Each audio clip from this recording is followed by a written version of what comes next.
Hey, it's Biddy Penny. Welcome back to my channel. And today I'm here to share hashtag crafty goals with you guys. This is my February crafty goals.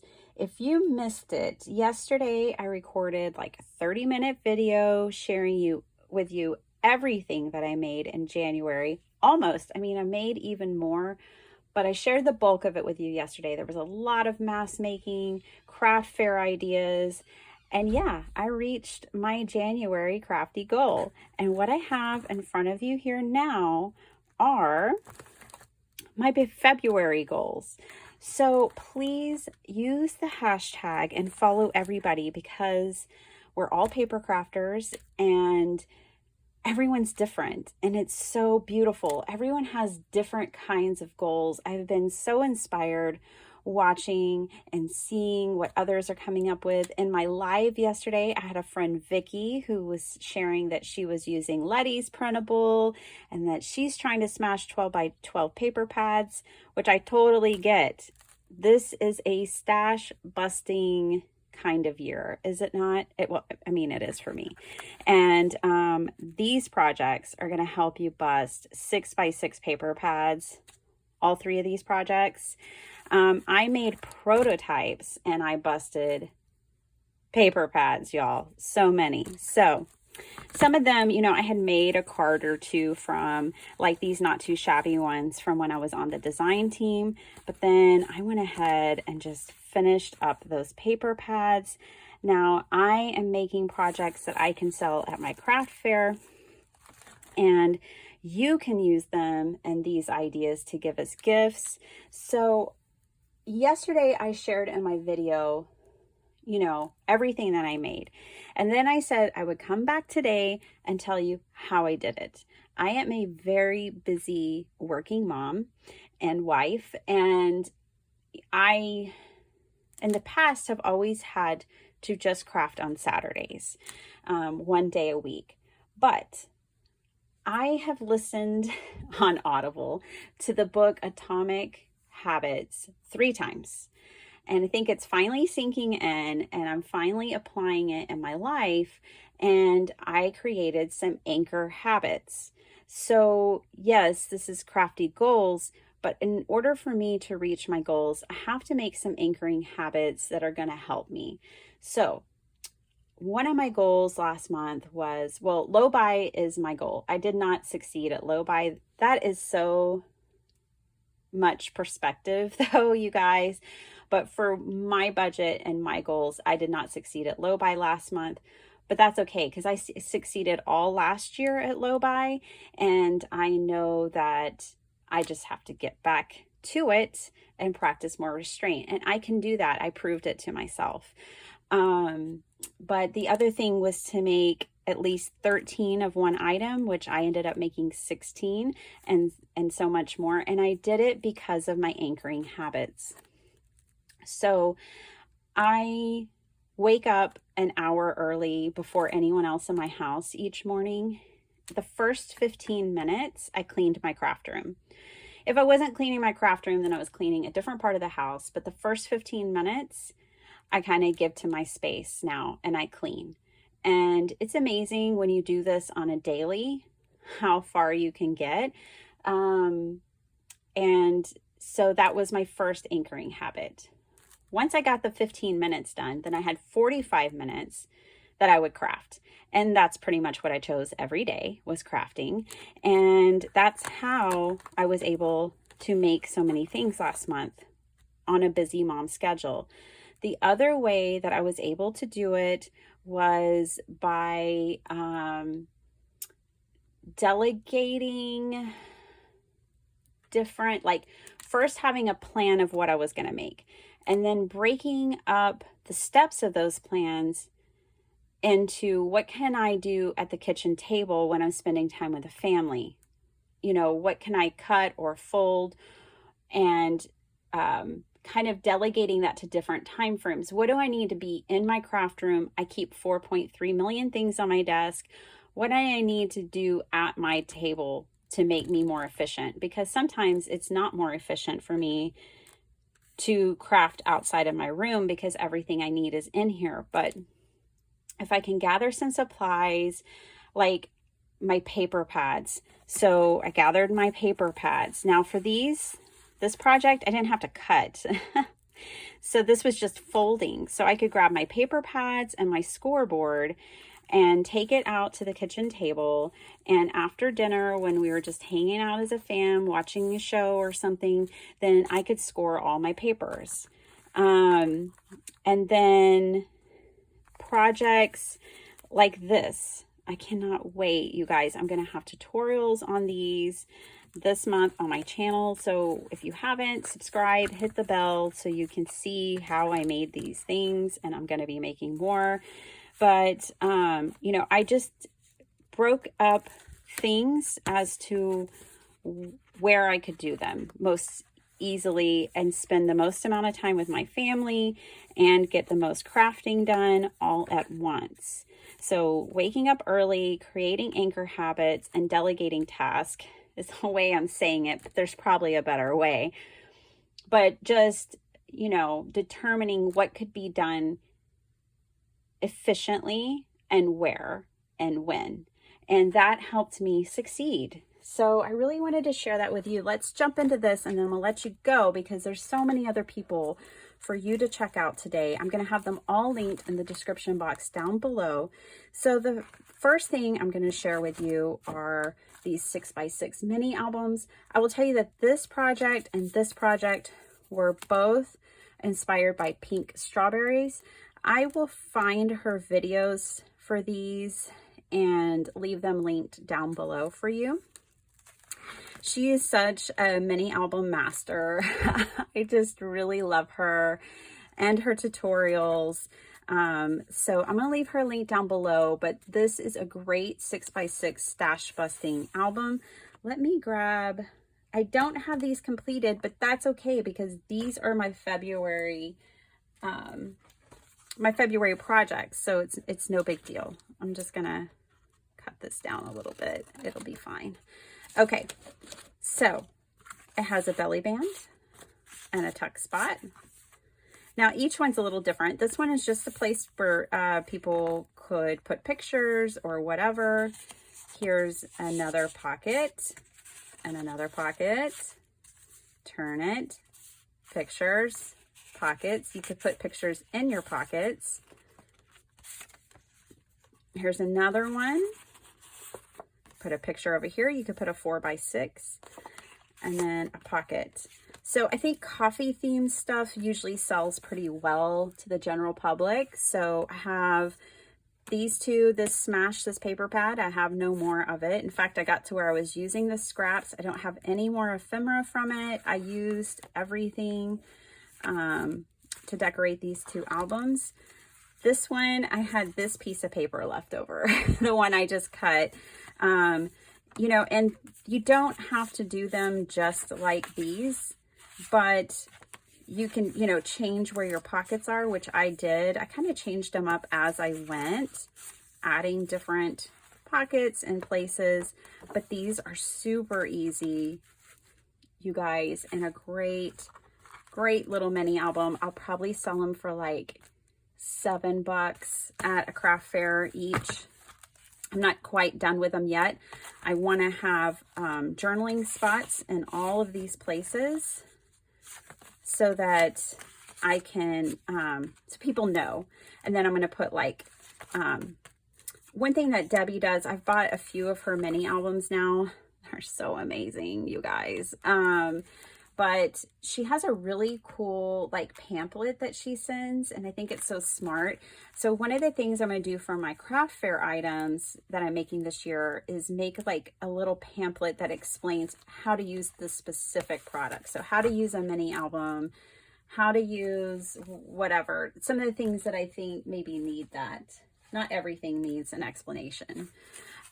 These are my favorite thing that I have made and card making and a little bit. So my friend Mary, hi Mary, I hope you're doing great.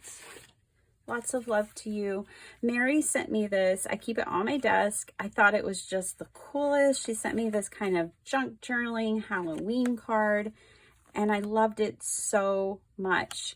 I did case it kind of and kind of came up with something, but then I saw pinks, and I love this Mary, that's why I keep it on my desk. But then I saw Pink Strawberries do her, what she's calling junk journals, which is super funny and cute. And she is so funny when she's talking about, I'll probably get a lot of flack for this. Anyways, I thought those aren't junk journals to me. Those are more like junk journal cards. So I kind of took her idea totally. I pulled this from Pink Strawberries, but I'm gearing it more towards cards. And so there's this size. Aren't these adorable? This was the prototype. And I used Project Life cards. I've been busting those again. If you missed it, go back and watch my video from yesterday. But yeah, I used Project Life cards to tuck into some of the spots. These are the dimensions and instructions. So this one will be staying with me. But I absolutely love these. So this is the size and the prototype that she did on her channel. On my channel, I took it and I adapted it because I really wanted it to be a fun card. And so I turned it into 5x7s. So on my channel, later this month in February, I will be making a whole bunch of these and I will share the dimensions and how I do it. So here are my 3 5x7 cards. And they have the same kinds of tucks, the same kinds of details. They're just larger. So there's a happy birthday one. Here's another happy birthday one. Again, I pulled in Project Life, and they can journal about their day. If they wanted 3 fun things from their birthday, or maybe 3 birthday wishes, you know, whatever. Oh, look at this little fox. I love this. This is from, I went to a scrapbook event with Letty from Party Planner Papery, and who is also in this collab, and I picked up this adorable ephemera kit from Paper Rose. I realized after I smashed this is what's left. I was supposed to get 4 A5 sheets. I got 3, but I loved it. And I almost used it all up. And so that's, in case you're wondering, that's where that ephemera came from. This is called Sunny Days, in case you're looking for it. Okay, so we saw those pages. This is a single-sided, well, we'll get into it in the tutorial. It's a single-sided pattern paper, but then I just stamped all over the back and added a butterfly, and it all makes sense, stamped there. Oh, I just love these little cards. I can't wait to hear what you guys think in the comments down below. If you like it, give this video a thumbs up. Leave me a comment. So this one's really sweet. Oh, look at this guy. He's taking a brave jump into the pool. Summer days. This is a summer themed one. It said I put little adventures on the front. And so I did like the bunny catching butterflies and picnic time, and then summer days with the pool. So it all has a theme. Isn't that fun? So yeah, we're going to be making those. And then lastly, and I promise I'll let you guys go if you're not gone already, I will be making a bunch of these. This is one of the things that I do with my scraps. And these will produce scraps. Okay, so if you are following along with me and my madness, my paper crafting madness, we will make these first. We will make these last. Because these are made with pattern paper scraps. This is the little wood, that's like a wood piece. Oh, what do they call them? From the wood pile at Hobby Lobby. Oh, I love these pieces. Every time I go, they're like 99 cents. At least they were a month or two ago. Who knows what they are now? But every time I go, I just pick up one or two and put them aside. And then I love to put them on these covers. So these are made with my scraps. Now, you can tell here I save, you know, all the backings for all my paper pads for projects like this. So this one, I just put one piece of paper on the front. Again, I'm dealing with scraps. I didn't worry about covering the back. And then I'll put like scrap pattern paper, plain paper, even a couple of pieces, and you can stamp these. More pattern paper, more plain paper. Again, you could stamp, embellish these as much as you want, but they're just fun little notepads. These fly off of the table at a craft fair, you guys. And this is my favorite way to bind them, but you could use like the mushroom binder, you could use ring binder, you could use anything you want.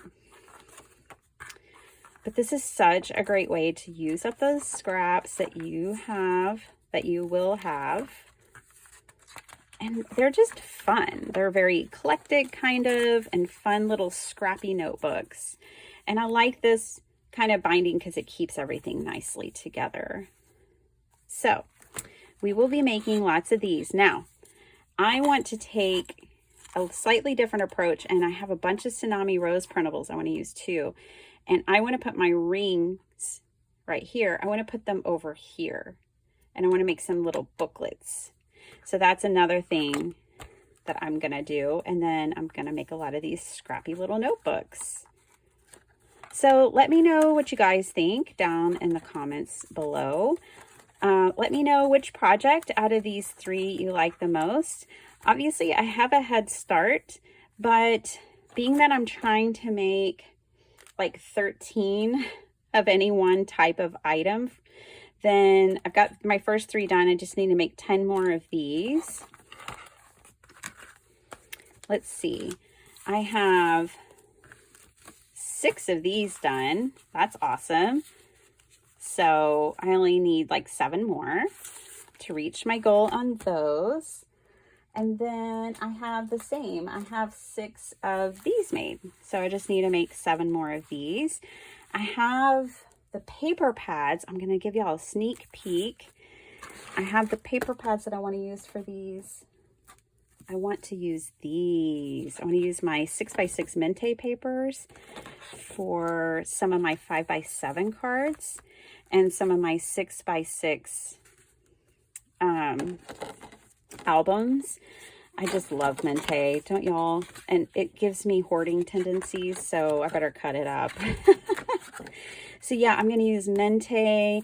I'm going to make some that are like shabby chic and use my Prima paper. I love Prima so much.